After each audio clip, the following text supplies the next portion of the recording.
So we got roughly 30 hours saved in downtime. Yep, I think that's fair. Any ideas on dollars saved?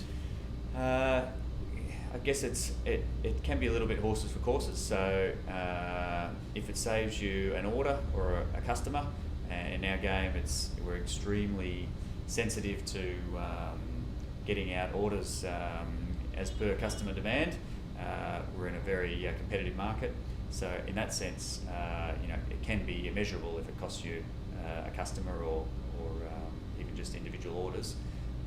For us, the downtime, although it's important from a month-to-month cost point of view, definitely.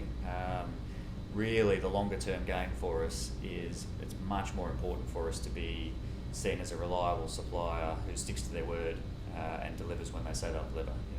That for us pays off many times over the long run Sure. compared to individual downtime events. In speaking to my production manager this morning, he was recounting maybe 6-7 times that this piece of kit or this type of incident happened across the lines where the blades had collapsed on each other and where we'd incurred significant cost and reparation to get it back up and running.